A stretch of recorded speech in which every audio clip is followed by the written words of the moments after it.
uh, McGill School of Architecture. And this is the building, the renovated building that you see in front of you. Today, I would like to talk to you about the architecture portfolio, which is a mandatory element in submission, in application to the School of Architecture. What we will be talking about today is, in general, what is the school is looking for in a portfolio. We will talk about the submission process. We will talk about the content of a portfolio. We will show you some sample. I will show you sample. And then those of you who have will be able to ask us some question. You may ask us some question even after this session if you will write either to me or to Miss Lani Campoli, who is our administrator. In general, what are we looking for in a portfolio? I believe that I can well define it in two words: creativity and skills. I also must say that from my experience, the portfolio is also an opportunity for the applicant, for you, to know what is your suitability to architecture. And I learned and found about it for many students in the past, say that it made them think about their creativity and skills before submission. It doesn't mean that not having a portfolio or not doing artistic work before does not make you suitable for architecture. But this is one of the elements that we are taking into consideration in evaluating those who will be admitted. As you know, McGill School of Architecture is a very popular place. We get hundreds of applicants, and the portfolio is an instrument, a tool that enables us to make that selection.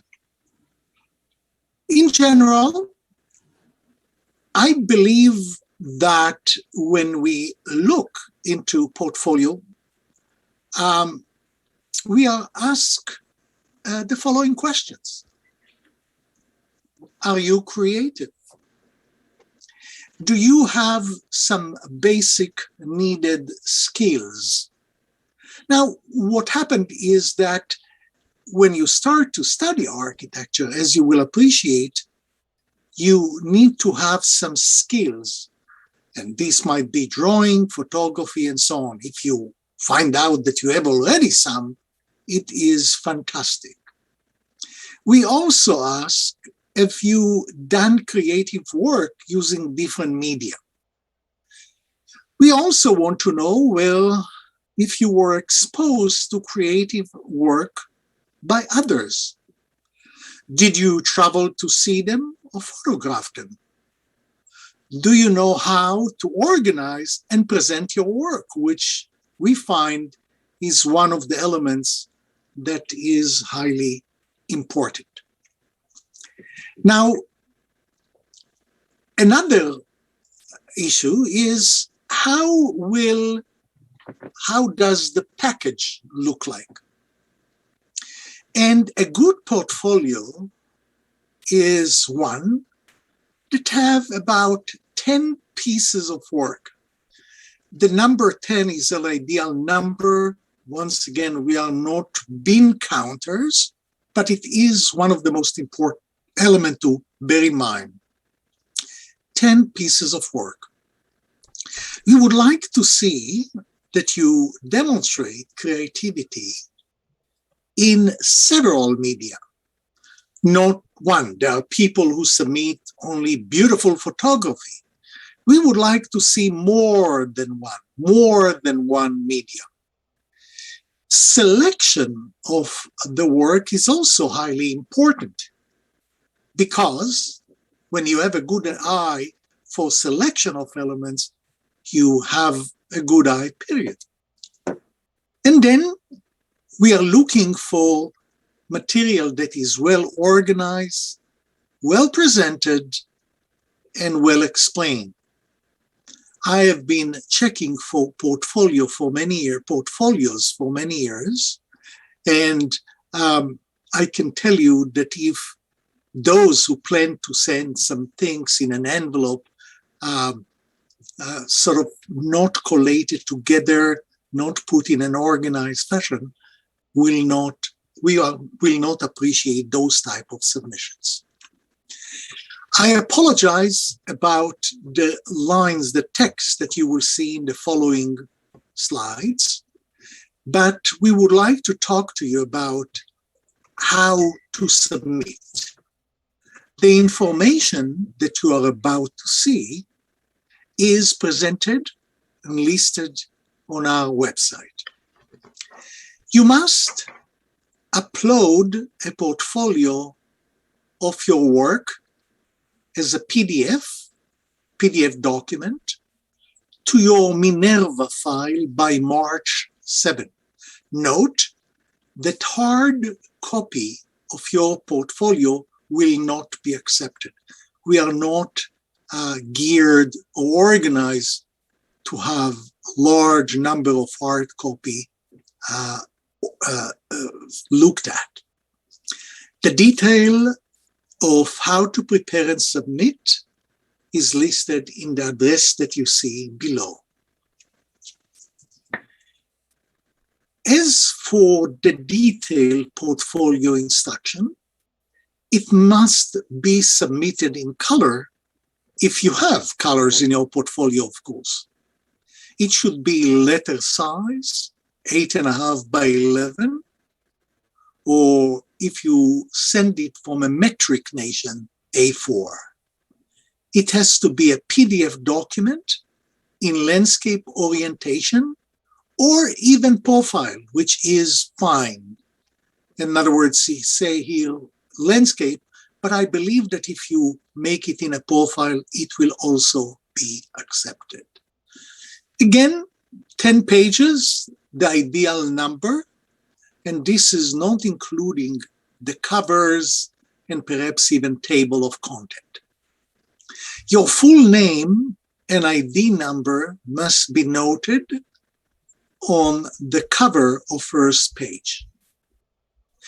If the portfolio includes language other than English or French, please translate it to one of these two languages. It is nice to begin the portfolio with a table of content in which you will list the items submitted. I will show you examples of table of content. Images of the must be original work. You cannot submit anything that you did not craft it. And they have to be demonstration, as I mentioned earlier, or your creativity and design skills.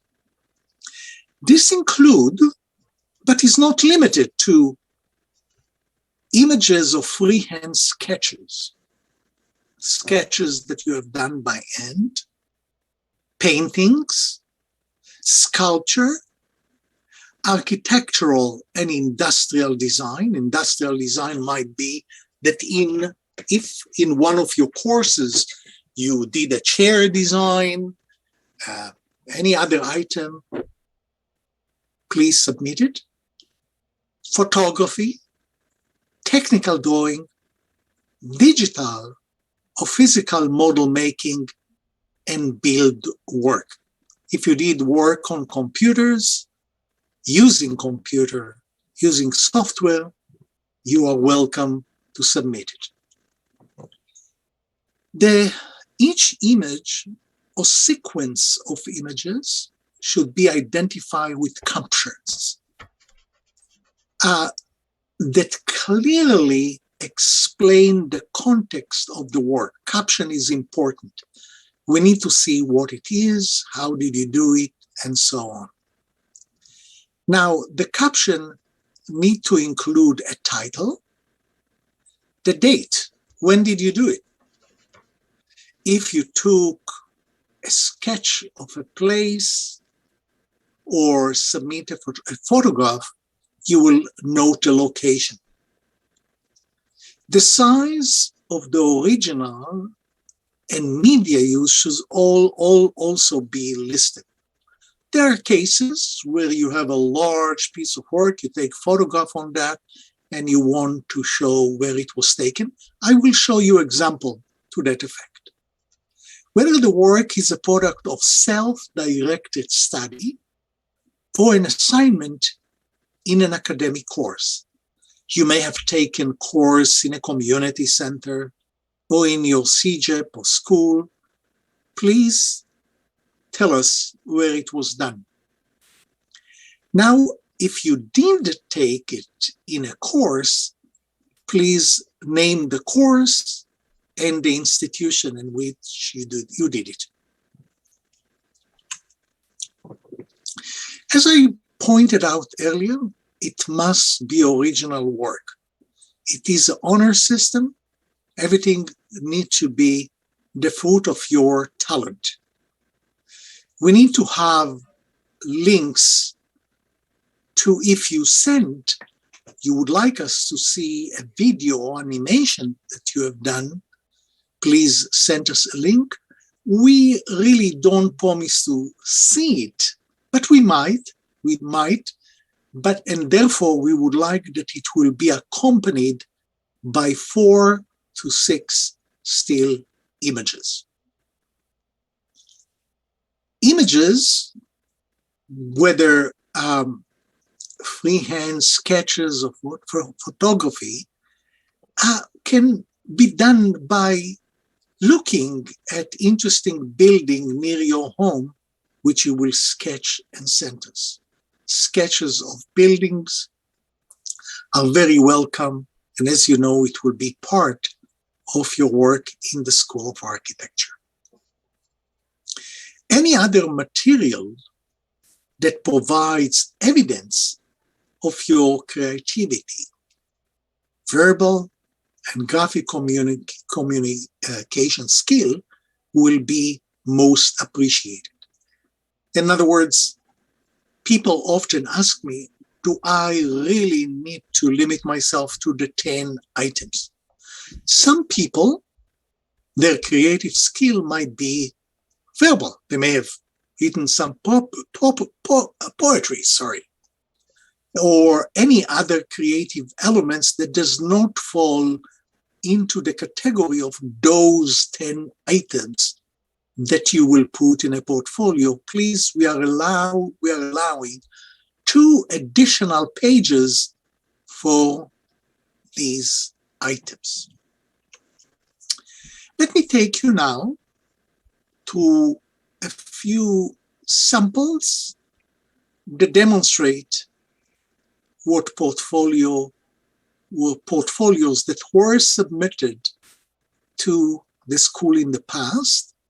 And I will show you some very good submissions that can help you organize yours. Cover, very nice. And it is important to note, to design a nice cover. Ideally, what is missing here is name of the person submitting and the date and the location of that person. Where did they do the work? So, beautiful cover, need to be like a book. Then, table of content. Here you see one that is loaded with text, but it's nonetheless very detailed. As you can see, that person submitted more, but in general, what you can do is place a few items on a single page. In other words, as you can see, when they list here 6 items in photography, they may have been, say, on 2 pages, but they are listed here as a cluster. Or sketches. There are many sketches, but again, they could have been shrunk to be placed on a single page. If you wish, you can have 10 pages, and on each page, 1 item. Or you can put 2 or more in a single page. It is up to you, and it is permitted. But as you can see here in the table of content, the size is listed, and I can see that someone listed here high school art. They may probably took a class in high school, and they listed in which context it was done. Here is another example of a nice laid out table of content. It contains photography, mixed media, freehand, and as you can see on one side, on the right-hand side, the person listed the media, and on the left-hand side, they listed the titles of the work. So, and another example here, they did a miniature. They shrunk those items and placed them on the portfolio, on the table of content, which is, again, nice. Here are examples of some of the photography. Once again, if you are including photography, it must be special. It needs to include photographs that tell us that you have an eye for a wonderful viewing and location that you spotted. In other words, sometime I see a photograph that someone took on a family visit or something like that.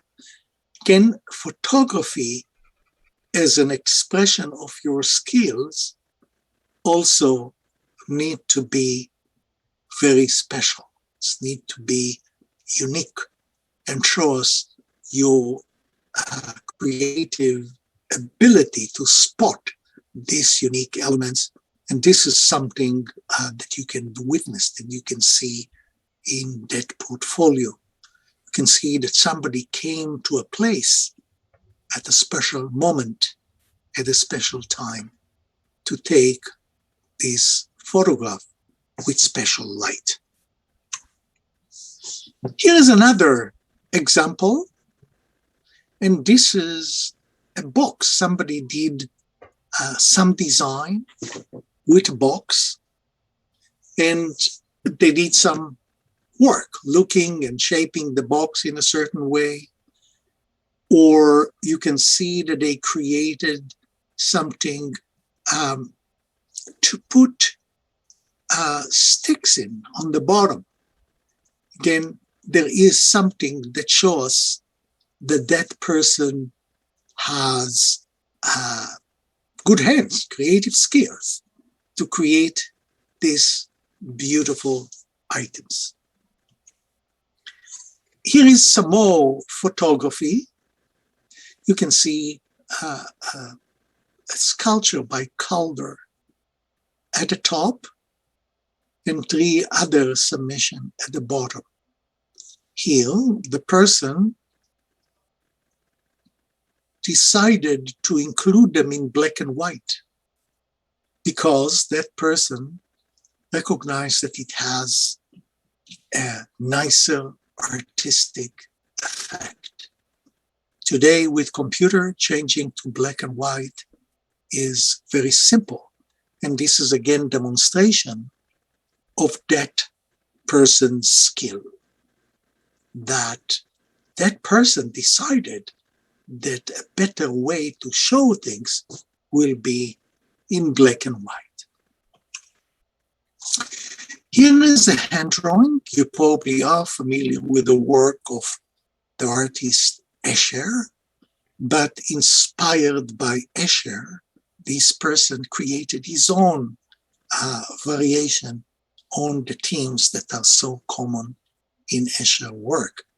But this is, you can see that this is quite an elaborated piece of work, might have been done as part of an art class in a high school, but this is a good choice that tells us that the person know how to sketch and also have idea as to what to sketch. The drawing itself shows some creativity.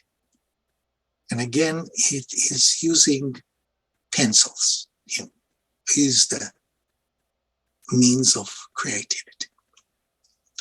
Here is another example, something, a picture, that it is oil pastel, artsy, landscape scene by that person. And this is a wonderful example of how to list the project. So you can see there is a title, then there is a time, a date, there is the means, the technique, the material used, the size, and this is independent work. It was not done as part of a school. And that person also tell us additional information under it that it was submitted to Richmond Hill Youth Art Contest, and that person won an honorable mention. But this is a nice page. This is something that will definitely, that most likely earn that place, that person, a place in the School of Architecture. Here, I believe, done by the same person who created a simple sculpture. You don't need very elaborate technique or instruments to show creativity in sculpting. This is a giraffe, was done with simple sticks and wire mesh. Again, the listing of the work, the date, the size are all given here. And it is, of course, a beautiful photography too. It's not only the sculpture, but how it was photographed, the lights, and so on. The same person did variation on that photography. It was probably the opposite page, and as you can see, there is close-ups and so on. So there is additional photographic manipulation of the same piece of work. Probably, as I mentioned, the opposite page. Here's a person who did a yearbook for the school, and he presented the cover and perhaps even a few pages, selected pages that they designed. There are many people who do creative work, which is not necessarily drawing, drafting, sculpting. And over the years, I saw beautiful work submitted in fashion. Somebody whose talent is to design clothing, and they did beautiful work. I saw in the past people who submitted design of their room, the way they arranged the room, or build a piece of furniture. And this was quite unique. So this example As you can see, it is a yearbook that this person contributed to and organized for their school. Here, you can see some pictures that are, once again, unique angles that a person saw in New York City. Different spots. You can see the bottom, a nice photo on the bottom left is a picture of one of the bridges. Looks to me like Brooklyn Bridge from underneath. And you can see the wires and the ramps and so on, and it is certainly beautiful. Or the vendor on the right, you can see, shows very dynamic scene in a city. That also is a nice photography. So the point is to do good selection of photographs before you submit them. Here is some more, perhaps by the same person. You can see picture of fish on the top right and bottom left. And this was most likely created with a person who went into an aquarium with a camera and took photos. So creative modern or urban scene on the top left in a high density place. Again, more photographs. We are not looking only for photographs, but this candidate, this applicant, happened to show lots of photographs. And as you can see, not all of them are super, not all of them are special, but I will say the majority of them, in this case, show a good eye for urban environment. Again, something of a busy place might be also New York City or any other very busy, might be Chicago, I think. But you can see again urban scene that are unique and special. This is from another portfolio. Somebody took a photo of Adobe building. They spotted a place. You can see how the people build their homes. They probably traveled to an interesting place and they saw this photo, and you can see that they first build it with sticks and wood, and then they put on them, they put Adobe. Here is another interesting photo. Looks to me like in South Asia somewhere. And you can see people sitting on a ledge next to a shrine, and the tree itself is beautiful, and the shrine is built into the tree trunk, which is again beautiful occasion and item for a good photograph. Here somebody did something very beautiful. This is collection of feathers that they found, put on them a cord and make a composition out of it. Another interesting item. Question is how to organize portfolio. I will suggest that you will seek an advice from someone who can teach you. But in this day and age, I have no doubt that there are many tutorials on YouTube, and this is one of my favorite books. This is graphic design for architects. And in that book, there is a chapter on portfolio preparation. Those of you who are looking to put it together and you don't have too much time to spend on its preparation, when you go to an art store, you will be able to find some materials and so on to help you create your work. But this is again how to organize material, the material in the digital age and submit it properly. So these are examples for organizing your portfolio. As you can see on the right, this is for physical portfolios. But again, in your case, it will be